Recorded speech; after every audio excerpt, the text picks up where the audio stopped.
Привет, я Саша Капуста, это канал Твой шрифтовый фетиш и серия видео по созданию вариативного шрифта FontLab. В этом уроке мы с вами поговорим о сборке дробей из тех компонентов, которые мы ранее создали.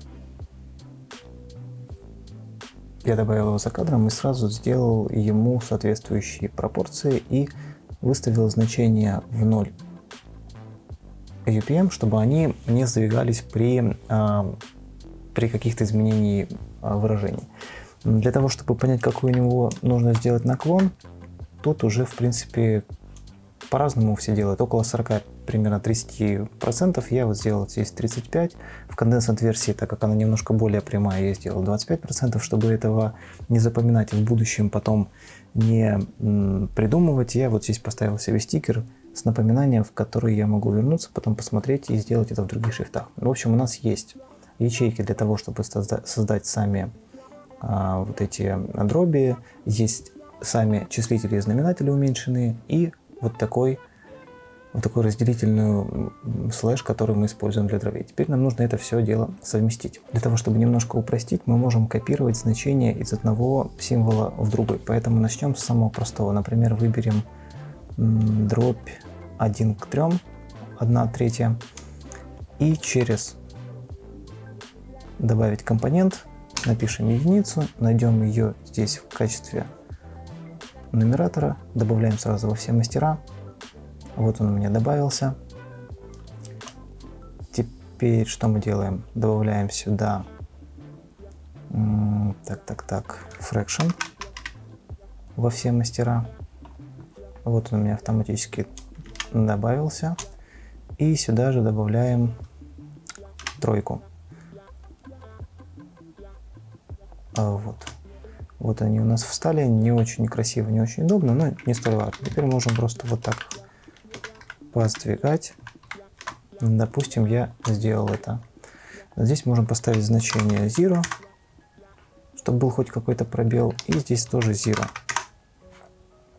Копируем на все мастера. Вот. Переходим дальше, делаем все то же самое, выставляем.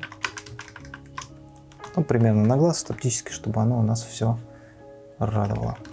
Итак, у нас есть дробь 1/3 во всех символах.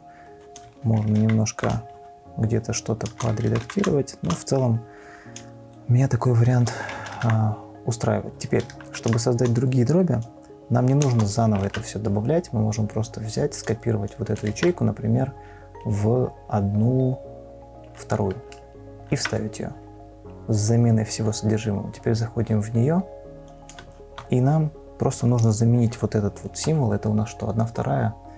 Выбираем где-то здесь, вот, глиф, заменить компонент. И здесь вместо 3 пишем двоечку, находим ее в списке, деноминатор. Да, жму ОК. Вот она у нас изменилась сразу во всех символах. И в принципе стоит там, где нужно. Но в некоторых вариантах надо будет немножко ее подвигать. Поэтому я возьму, например, вот 1/4. Точно так же открою ее. Выделяю. Так, ага. Что-то здесь не то.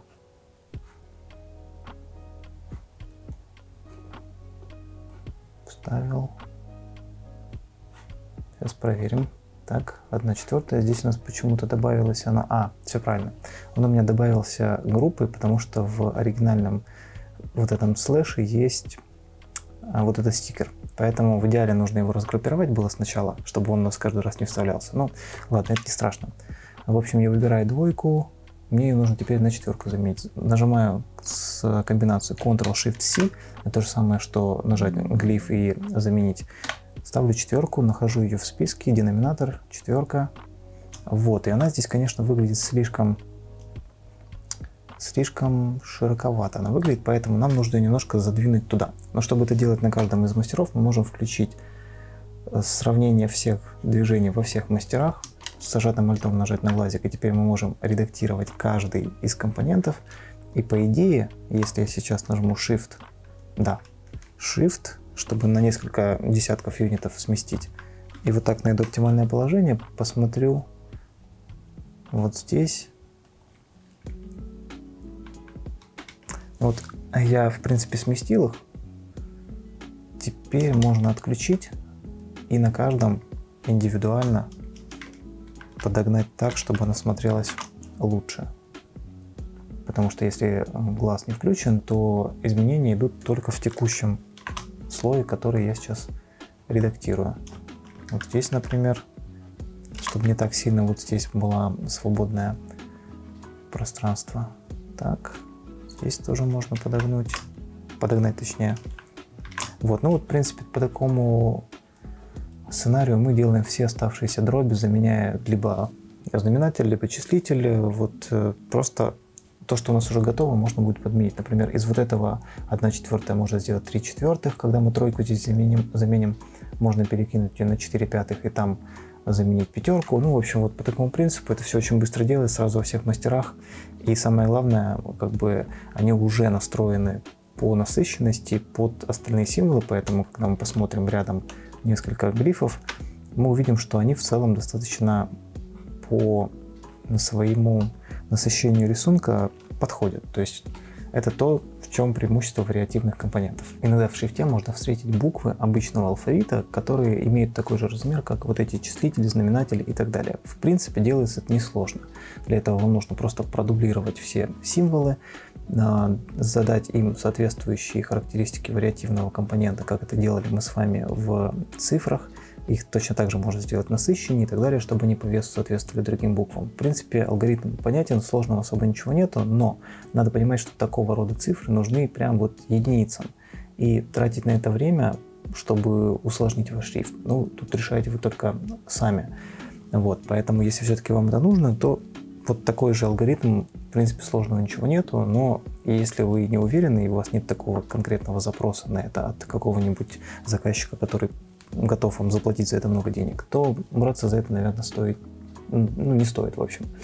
Вот. И именно по такому же принципу можно сделать и капители. Капители делаются в среднем по размеру, как и, скажем так, прописные, строчные, и вот нечто среднее между ними делаются капители.